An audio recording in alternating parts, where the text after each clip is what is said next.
अस्सलाम वालेकुम। उम्मीद करती हूँ आप सब खैरियत से होंगे। तो आज हम बिस्मिल की थर्ड एपिसोड पढ़ने लगे हैं।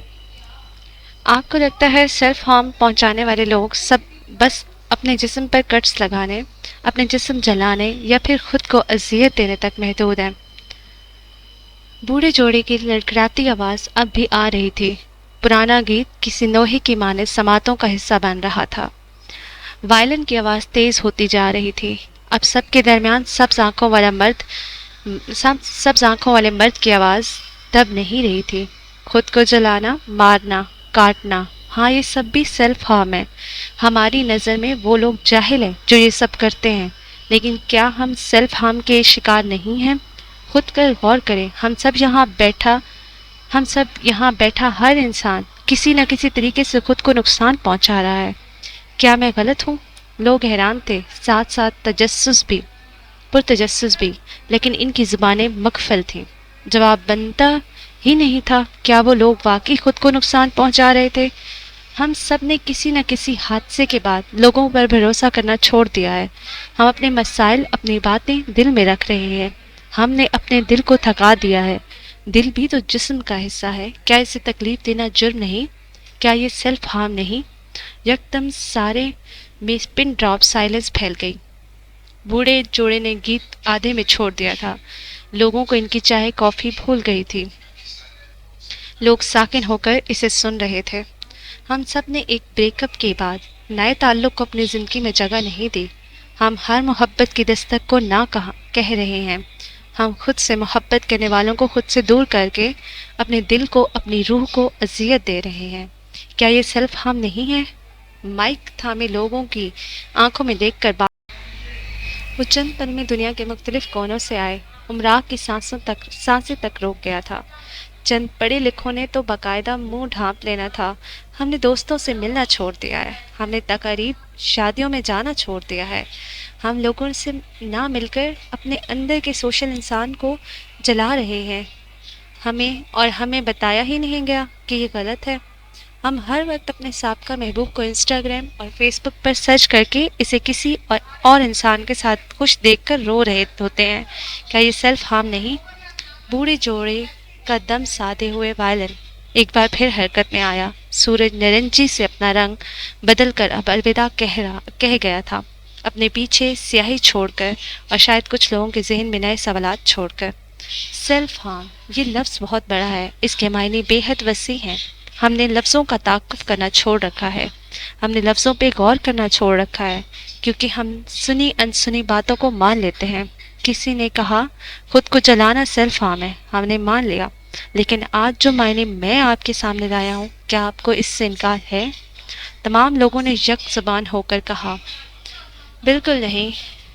कहा था, गौर से सुनो तो यूं लगेगा बूढ़े बूढ़े जोड़े के लड़खड़ाते सरों और ज़ईफ़ कांपती आवाज़ों ने भी लोगों की हाँ में हाँ मिलाई थी। मेहदी कबीर के चेहरे पर अब कैफ़े की बत्तियों की रोशनी पड़ रही थी। हम सब अपने विक्टिम्स हैं। हम सबसे ज़्यादा जुल्म खुद अपने साथ होते हैं। हम सबसे ज़्यादा जालिम खुद अपने साथ होते हैं। दोस्त छोड़कर चले गए, हमने खुद पर महफिलें हराम कर ली। ब्रेकअप हो गया, हमने खुद पर नए ताल्लुक हराम कर लिए। वो स्टूल से उठ खड़ा हुआ था। इसका ऊंचा सरापा छाया हुआ था। इसका चेहरा सादा था, लेकिन क्या कोई इसकी पिछली वो इस वक्त स्टेज पर खड़ा सेल्फ हार्म की बात करता शख्स। ये बस एक अदाकार था, एक झूठा फरेबकार। हम फेल हो जाते हैं तो खुद पर दोबारा पास हो पाने की उम्मीद हराम कर देते हैं। लेकिन क्या अब वक्त नहीं आया कि इन सब से निकला जाए?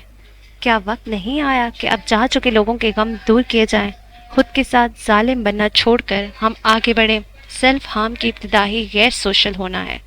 खुद को कोसना और छोटी छोटी बातों से खुद को अजियत देकर खुश होना, या फिर शायद हम खुश भी नहीं होते। अब लोगों की सफ़ेद मेज़ों के ऊपर नीले कॉफ़ी के मग रख रहे थे। बेरे हल्की मध्यम रोशनी में मुख्तलिफ सकाफ़तों से आए लोग, नीली कुर्सियाँ, सफ़ेद इमारतें, सब कुछ ख्वाब जैसा था। लोग आते हैं और चले जाते हैं, कुछ अपने पीछे यादें छोड़ जाते हैं और कुछ पछतावे। उदास रहें, लेकिन एक मुद्दत तक। रोएं लेकिन चंद दिनों तक, गैर सोशल रहें, ब्रेक्स लें, लेकिन एक वक्त वापसी का भी होना चाहिए। खुद को लोगों से काट कर रखना, अपनी रूह जलाना, खुद को नए ताल्लुक में ना डालना, अपने जिस्म को कट्स लगाने जैसा है। हम सब लोग पढ़े लिखे या शायद किसी ऊंचे मकाम वाले लोग हैं। लोग हमें देखते हैं, हमसे मुतासिर होते हैं। क्या ये बेहतर नहीं कि हम खुद तरसी की मिसाल बनना छोड़कर उठ खड़े हों? लोग कॉफ़ी के घूंट, पुराने गीतों का दम तोड़ती आवाज़, ब्राउनीज और चॉकलेट बार की लतनों में घुसती हुई खुशबू और सामने खड़ा जिंदगी के अहम पहलुओं पर रोशनी डालता वो शख्स, आह सुकून। आज यहाँ से जाते हुए अपने जहन में एक चीज़ रख लें, सेल्फ हार्म के असल मायने, खुद को अजियत देने के असल मायने। हम सब लोग बिस्मिल हैं। वो एक लम्हे को रुका। बिस्मिल, इस लफ्ज़ पर लोगों के चेहरे पर इस्तेजाब उभरा था। मेहदी हल्का सा मुस्कुराया। मेरे हम सब जख्म खोरदा है।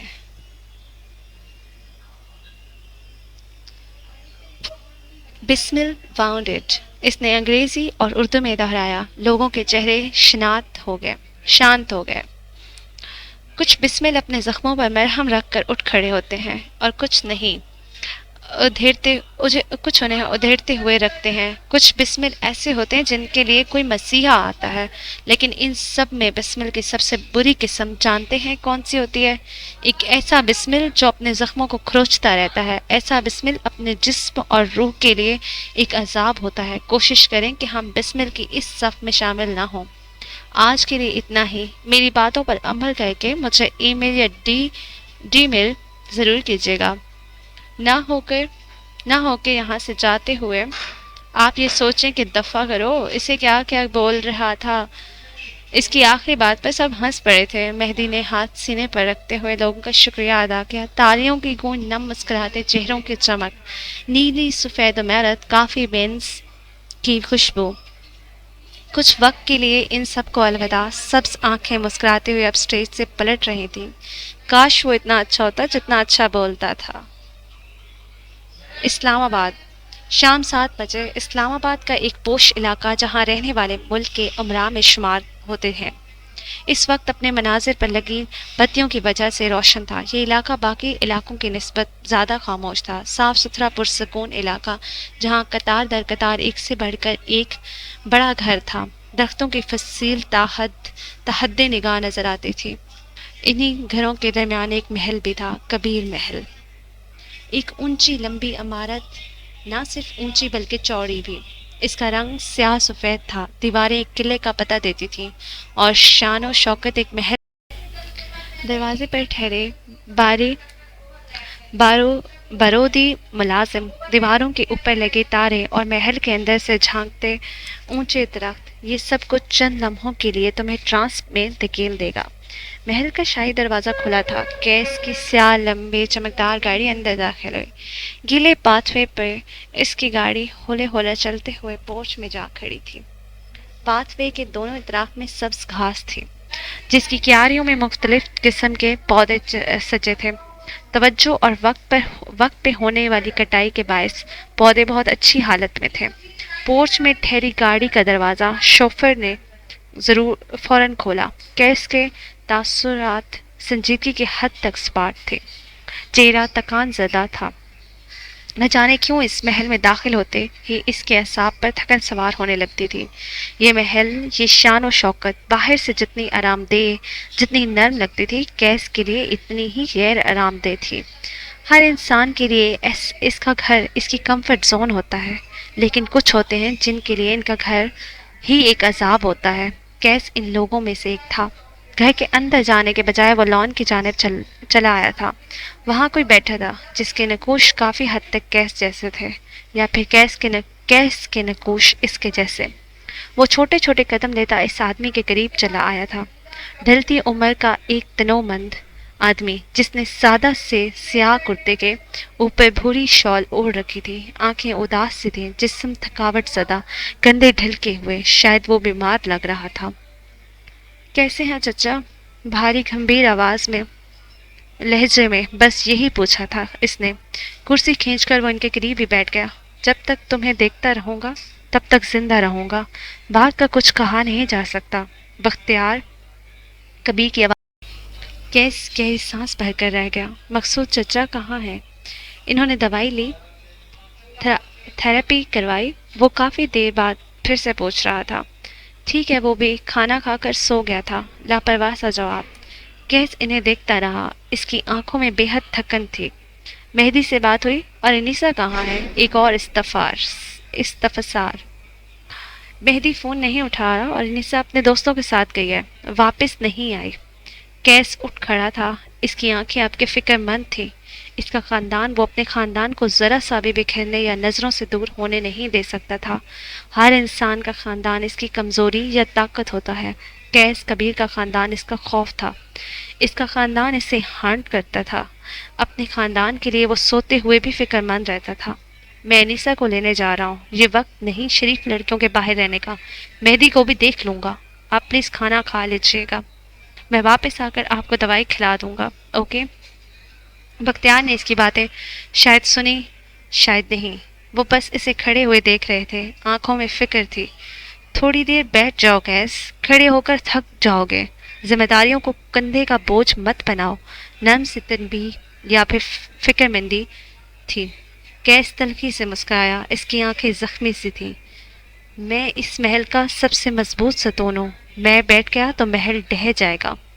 खड़ा रहना मेरी चॉइस नहीं, मजबूरी है। जल्दी आऊँगा। वो कहकर रुका नहीं। लंबे लंबे डग भरता पोर्च की जानिब बढ़ गया। बख्तियार इसे अजर्दगी से देखते रहे। अगर आज इसका बाप जिंदा होता तो हालात मुख्तलिफ होते। जिस इंसान ने अपने आधे खानदान को अपनी आंखों के आगे मरते हुए देखा हो, वो फिर इंसान नहीं रहता, कैस बन जाता है।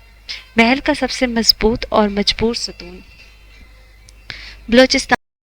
हाकिम नवाब का घर सुबह के बरक्स इस वक्त ज़रा पुरसकून था। अब्बा अपने दोस्तों के साथ जा चुके थे। बशर का होना ना होना बराबर हुआ करता था। वो अपने आप में गुम रहने वाला इंसान था। सुबह सवेरे उठ जाता, नाश्ता दोगे तो कर लिया, वरना यूं ही बैठा रहेगा। अम्मा ने इसका नाम बेजुबान जानवर रख छोड़ा था, वो जिससे अपने ही घर में भूख लगने पर खाना भी नहीं मांगा जाता था। इसका भला इससे बेहतर और क्या नाम हो सकता है। इसके दो काम थे। अपने आटे की दुकान, जिस पे वो होल सेल रेट में आटा लिया करता था, और फिर शहर के होटल और दुकानदार आटे के लिए इससे रब्ता करते थे। दूसरा काम घर पर बॉलीवुड मूवीज़। वो एक बॉलीवुड फ़ैन था। कोई वेब सीरीज़, कोई फिल्म, कुछ नहीं छोड़ा था। जगजीत सिंह से लेकर अरिजीत सिंह तक इसे हर गाने का दौरानिया तक याद रहता था। वो अब्बा की तरह गुस्सील नहीं था, तो फिर जीनिया की तरह अजीब भी नहीं था। वो अलग था, इस घर का बासी होकर भी सबसे अलग। शाम के इस पहर मासी सूबी आई बैठी थी। वो कपड़े बेचती थी। सुबह की निकली, शाम को घर लौटा करती थी। लेकिन हाकिम साहब के घर वो शाम के इसी पहर आया करती थी। वजह वही, इस घर के मालिक का गुस्सा। कूंज अम्मा। बलोची और सिंधी ज़बान में बेटियों को प्यार से अम्मा बुलाया जाता है। जुल्म तो मत करो, ये जोड़ा 250 रुपये मीटर है। ऐसे कैसे तुम्हें 1000 का पूरा जोड़ा दे दूँ? सेहन से मासी के ज़ोर शोर से बोलने की आवाज़ें आ रही थी।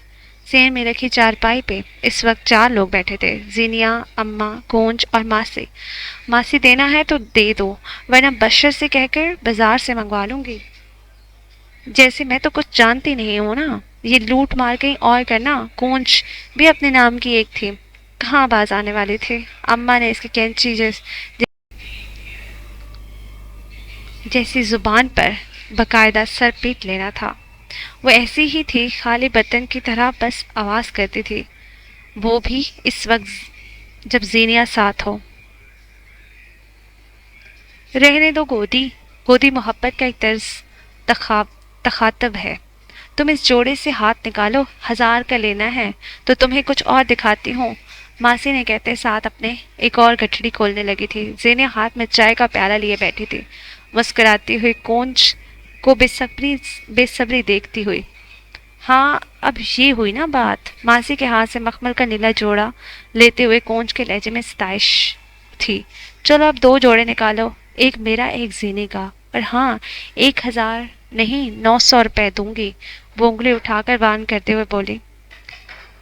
बहन अमीना, देखो अब अपनी लड़की को।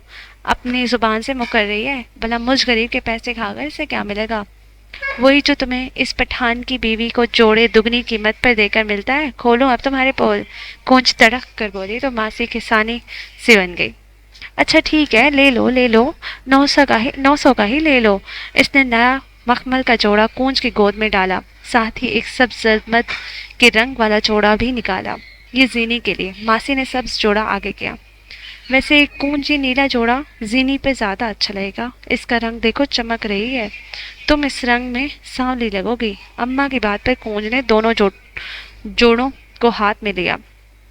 زینیا تب تک اپنا پیالہ لے کر اٹھ گئی تھی۔ اس کا موبائل بج رہا تھا اور جواب مانگا جا رہا تھا۔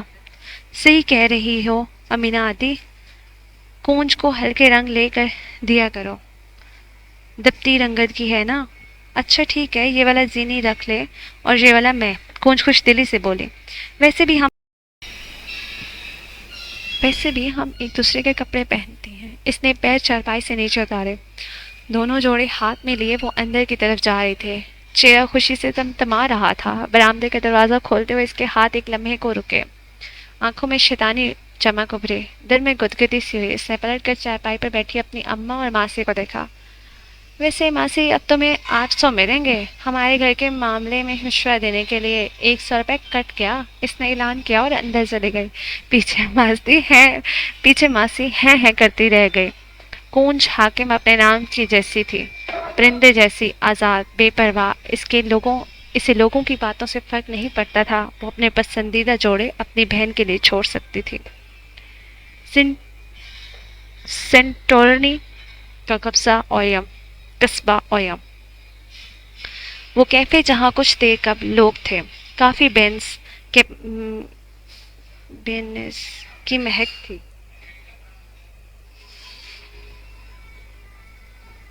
چاکلیٹ بار تھے، مہدی کبیر تھا اور لوگ تھے۔ اب وہ کیفے خالی ہو چکا تھا، لوگ جا چکے تھے، کافی بنانا بند ہو چکی تھی اور مہدی کبیر وہ ابھی جانے ہی لگا تھا۔ یہ کیفے کا خارجی دروازہ تھا جہاں کھڑے ہو کر وہ کیفے کے مالکن سے بات کر رہا تھا، خوبصورت سی دبلی پتلی یونانی عورت جو اپنے شوہر کے بعد اکیلی رہتی تھی۔ اس وقت وہ مہدی کے ساتھ کافی پینا چاہتی تھی، لیکن وہ شائستگی سے معذرت کر کے جانا چاہتا تھا اور تقریباً کامیاب بھی ہو چکا تھا۔ خاتون سے الوداع کہنے کے بعد وہ مقامی یوٹیوبر لڑکے کے ساتھ آگے بڑھ گیا تھا۔ لڑکے کا نام تھامس تھا۔ تم اکیلے گھر جاؤ گے تھامس؟ تمہارا دوست کہاں گیا؟ سفید نیلی گلیوں میں چلتے ہوئے مہدی پوچھ رہا تھا۔ لڑکے نے سر جھٹکا۔ میں تمہارا شکر گزار ہوں کہ تم نے میرے چینل کے لیے وقت دیا، توانائی دی، لیکن بطور انسان تم نے میرے دوست کے ساتھ جو کچھ کیا، میں شاید اب کبھی تمہیں معاف نہیں کر پاؤں۔ تمہارے دوست کے ساتھ؟ کیا میں نے کیا کیا؟ مہدی یکدم پریشان ہو اٹھا تھا، اس کے چہرے پر حیرت تھی۔ بنو مت، تھامس نے بیزاری سے ہاتھ جھلایا۔ تم نے شام جب مائک اس کے سر پر مارا جاتے ہوئے 2 ٹانگ کے لگے ہیں اسے، بیچارہ میرا دوست۔ وہ ایک بار پھر افسردہ ہوا تھا۔ مہدی کا چہرہ زرد ہونے لگا تھا، وہ سفید گلی کی سرمئی اینٹوں والا فرش پر ٹھہر گیا تھا۔ میں نے ایک آدمی کو زخمی کر دیا؟ اس کی آواز اس کی اپنی نہیں لگتی تھی، چہرے پر ڈھیر ساری بے یقینی کے ساتھ گلٹ بھی تھا۔ خدا کی قسم میں نہیں جانتا یہ سب کیسے ہوا ہے۔ اس کے لب ہولے سے پھڑپڑائے تھے۔ میں تو اس نے پریشانی سے اپنے بالوں میں ہاتھ پھیرا، پھر ایک امید سے تھامس کو دیکھا۔ وہ عجیب سی نظروں سے اسے دیکھ رہا تھا۔ میں اس کے گھر جانا چاہتا ہوں، معذرت، معاوضہ، میں سب کرنے کو تیار ہوں۔ او خدایا، میں نے ایک آدمی کو زخمی کر دیا۔ بے یقینی تھی۔ پلیز مجھے اس کے گھر لے جاؤ، پلیز، وہ منت کرنے کے انداز میں بولا تھا۔ تھامس نے گہری سانس لی۔ کچھ دیر بعد وہ اس زخمی لڑکے کے گھر میں تھے۔ گھر کے چھوٹے سے لان نما جگہ پر سفید سنگی بینچ تھی جس کے درمیان نیلی میز رکھی تھی۔ زخمی لڑکا ولیم مہدی کے ساتھ سفید بینچ پر بیٹھا تھا۔ کیا تم نے مجھے معاف کیا؟ دیکھو میں بس غصے میں تھا۔ ہاں، میرا چیخنا چلانا ناجائز تھا، لیکن اس نے انگلی سے لڑکے کے ماتھے کی طرف اشارہ کیا۔ میرا یہ مقصد ہرگز نہیں تھا۔ ایک انسان کا خون میری وجہ سے بہے، میں خود کو اس کے لیے کبھی معاف نہیں کر سکتا۔ وہ واقعی نادم تھا۔ اس کا لہجہ، اس کی جھکی گردن، آنکھوں کا گلٹ، سب چیخ چیخ کر گواہی دیتے تھے۔ وہ رحم دل اور इंसानियत का दर्द रखने वाला इंसान था। मैंने तुम्हें माफ़ कर दिया, और वैसे भी तुमने ये सब जानबूझ के तो नहीं किया। विलियम ने मुस्कुरा कर तसल्ली दी। मेहदी मुस्कुरा भी नहीं सका। तुम इस वक्त बस गुस्सील लगे थे। मैं जानता था तुम्हें अंदाज़ा ज़रूर होगा, और अब बार बार माफ़ी मांग कर मुझे खुदा के सामने भी शर्मिंदा मत करो। वो हल्के फुल्के अंदाज में बोला तो मेहदी को ढेर सारा बोझ अपने कंधों से सरकता महसूस हुआ। ये लो, इस बात पर कॉफ़ी पियो। थॉमस ने सफ़ेद छोटे कप जिन पर नीले नक्श निगार बने थे मेहदी और विलियम के आगे पेश किए। आखिर इस शहर में ये सब कुछ नीला और सफ़ेद क्यों है? यूँ लगता है जैसे एक भूल भुलैया सी है जिसमें बस नीला और सफ़ेद रंग हो। लेकिन ये भूल भुलैया बेहद खूबसूरत थी, इतनी कि इसमें खो जाने का दिल करता था। गो कि तुमने मुझे माफ़ कर दिया, लेकिन फिर भी मैं अजाले के तौर पर तुम्हारे साथ एक और जगह स्पीच दूंगा, सिर्फ और सिर्फ तुम्हारे यूट्यूब चैनल के लिए। गर्म कॉफ़ी का कप उठाते हुए मेहदी ने ऐलान किया था। थॉमस और विलियम की खुशी का मानो कोई ठिकाना ना रहा, और इनको इस वक्त इस तरह खुश देखकर मेहदी के दिल से बोझ हट गया था। अच्छा, मुझे अपना हाथ दिखाओ। हमारे यहाँ हाथ पड़े जाते हैं। मैं तुम्हें बताऊंगा तुम्हारा अगला सफ़र क्या है। विलियम की बात पर मेहदी ने मुस्कुराते हुए कप मेज़ पर रखा और अपना हाथ इसके आगे किया। विलियम ने इसकी हथेली पर उंगली से अंग्रेजी हरूफ एम लिखा और मुट्ठी बंद कर दी। चंद लम्हे बाद इसने मेहदी की मुट्ठी खोली और वह हल्का सा परेशान हुआ था। तुम्हें पैदा होने पर कोई और नाम दिया गया था। ये नाम तुम्हारा बख्त नहीं बता रहा। सब गड़बड़ है, यूं जैसे इससे बख्त का कोई इल्म हो। मेहदी एक बार फिर मुस्कुराया। मेरा पहला नाम अंग्रेजी के हर्फ ए से शुरू होता है, लेकिन अब वो मेरा नाम नहीं है, इसने जोर दिया। विलियम के कंधे ढीले पड़े। इसने अब उंगली से मेहदी की हथेली पर ए लिखा। तुम्हारा अगला सफ़र मोहब्बत है। मेहदी इसकी बात पर जोर से हंसा था। वो दोनों यूनानी भी हंसे थे। अब वो इसे कुछ और भी बता रहा था। मेहदी दिलचस्पी से सुन रहा था। इसका पहला तासुर एक बदमिजाज, मगरूर और जालिम इंसान का था, लेकिन इसका असल एक नर्म गुफ्तार, हमदर्द और रहमदिल था। कहा था ना, पहले तासुर कभी सच नहीं हुआ करते। गवादर बलोचिस्तान। ये एक छोटे से किचन का मंजर है जहाँ सिंक पर एक तरफ चूल्हा रखा था और दूसरे कोने में मिर्च मिसालों के डिब्बे। किचन का फर्श चिप्स का था और दीवार में बस 3 दराज लगे थे। फर्श पर रखी चौकी पर इस वक्त अम्मा बैठी थी। जीनी, आखिर तुम ऐसी हरकतें क्यों करती हो? क्यों तुम दोनों बहनें मुझे आजिज़ किए हुए हो? सब्जी बनाती अमीना बीबी इस वक्त वाकई अपनी औलाद से आजिज़ लगती थी। जीनी चुपचाप चूल्हे पर रखी चाय को उबलता देखती रही। इसने अम्मा को नहीं देखा था। बशर जाग रहा था और तुमने अपने अब्बा से कह दिया वो सो रहा है। एक कूंज कम थी इसकी कम अकली को। रोऊं या फिर तुम्हें रोऊं? जानती हो ना, सुबह का बिगड़ा मिजाज है, अब तक ठीक नहीं होकर नहीं दे रहा। इसने चाय नीचे उतार कर कप में डाली। थोड़ी सी छलक कर पैर पर गिरी थी, लेकिन परवाह से थी। परवाह किसे थी? वो तो गोया बुत थे, खामोशी से अपना काम करते रहे। अब जवाब दो ना, या फिर कोई जवाब है ही नहीं। अम्मा को गुस्सा ही आ गया। बिल्कुल अपने बाप पे गई हो। इंतकाम लेने में तो 1 मिनट नहीं लगाती, अल्लाह समझे तुम्हें। वो बेजारी से कहती, सब्जी काटो। करवाहें छोड़े का टोकरा वहीं छोड़े बाहर निकल गई थी। जीनिया कप थामे वहीं खड़ी रही। इसकी सुनहरी आंखें खामोश थीं। हाथ में पकड़ा गर्म भाप उड़ाता कप मग था। इस वक्त इसे कुछ फर्क नहीं पड़ रहा था। वो इंतकाम लेकर भी खुश क्यों नहीं थी? वो अपने ख्यालों में थी जब बशर के कदमों की चाप। जीनिया यूं ही खड़ी रही। वो अंदर आया, इसके हाथ से चाय का कप ले लिया। आधे घंटे से चाय का कहा था जीनी, कहाँ गायब हो? इसका लहजा हल्का पलका था। बशर को गुस्सा बहुत कम आता था, और अगर आता भी था तो बहनों पर नहीं उतारा करता था। अम्मा को बता क्यों नहीं देती? वो इसके साथ खड़े होते हुए बोला। जीनिया के चेहरे पर जमा दी। वो संजीदा था। जीनिया थकी हुई। बताने को क्या है? यही कि तुमने अब्बा से कोई इंतकाम नहीं लिया, बल्कि तुमने जो कुछ किया इनकी भलाई के लिए किया। जीनिया इसे चुप करवाना चाहती थी, लेकिन चाहने से क्या होता है। मैं जानता हूँ अब्बा को डॉक्टर ने वॉक बताई है, वरना इनका शुगर इसी तरह हाई रहेगा, और अगर शुगर हाई रहा तो इनकी टांग पर कुछ अरसा कब्ल लगने वाला जख्म नसूर बन सकते हैं। अब अब्बा वॉक तो करते नहीं हैं। फीकी चाय इनसे पी नहीं जाती। ऐसे में तुमने بےدخل ہوئے نواب صاحب کے لیے کچھ نہ کچھ تو کرنا تھا نا۔ وہ آخر میں اس طرح سے بولا کہ زینیا ہنس پڑی۔ بشیر حاکم بہنوں کو ہنسانے کے لیے کافی کچھ سہ جاتا تھا اور کر جاتا تھا۔ ابا سے اتنا پیار کیوں کرتی ہو زینی؟ وہ چائے کو ہونٹوں سے لگاتے ہوئے بولا۔ زینیا نے آنکھیں بند کر کے کھولی۔ کیونکہ وہ مجھ سے پیار نہیں کرتے، اس کے لبوں سے چند الفاظ آزاد نہ ہو سکے۔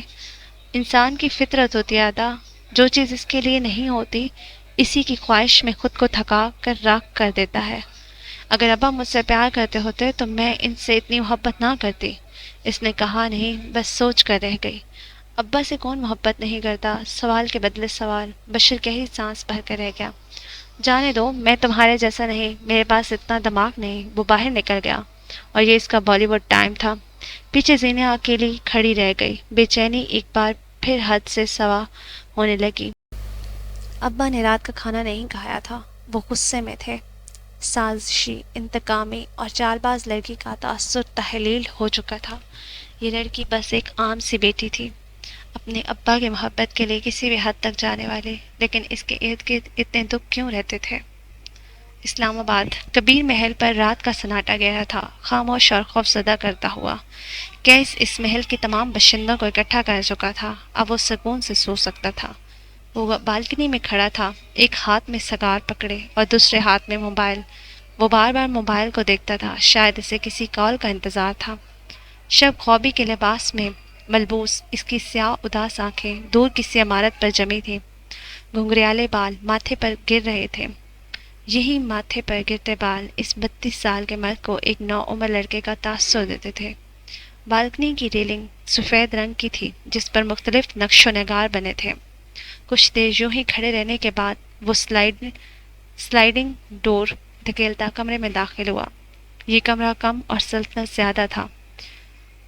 2 دیواریں سرمئی اور 2 گہری سیاہ۔ کمرے کے آئین بیچ میں رکھا کنگ سائز بیڈ جس کا تاج کسی بادشاہ کے تاج سے بھی زیادہ پرتش تھا۔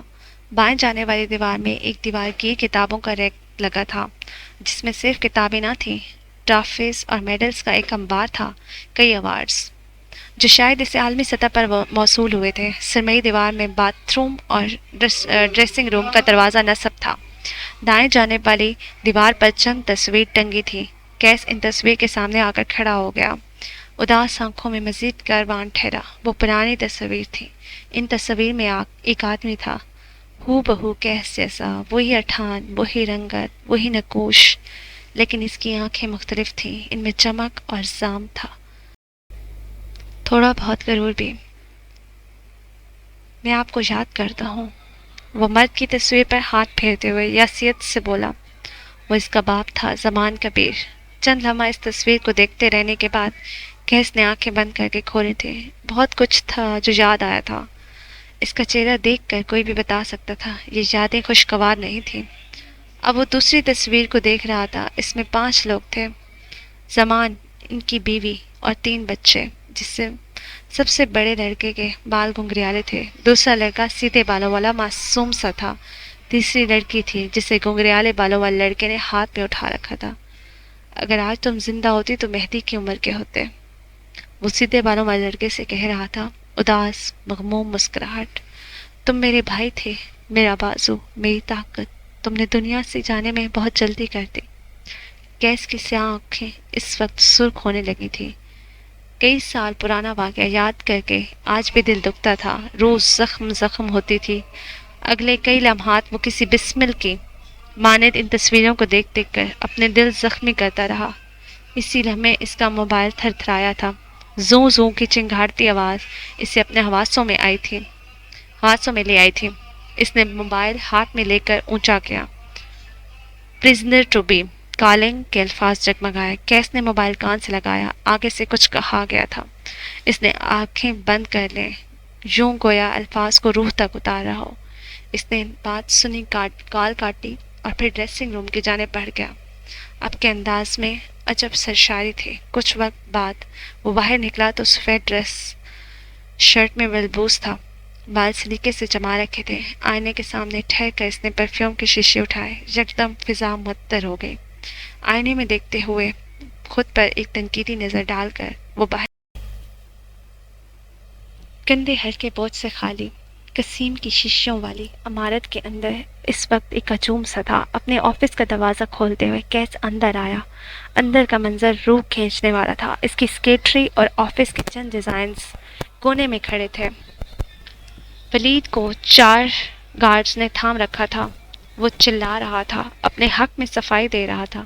اس کا چہرہ سرخ تھا حد تک سے غصے سے۔ کیس کو آتے دیکھ اس کا سانس بحال ہوا تھا اور ایک جھٹکے سے خود کو آزاد کرواتے وہ آگے آیا تھا۔ دھواں دھواں ہوتے چہرے سے کیس کے قریب آ کر رکا۔ کیس، ان کو بتاؤ، انہیں بتاؤ کہ مجھے یہاں تم نے بھیجا تھا۔ تمہیں سمر کلیکشن کے ویژولز چاہیے تھے، ہے نا؟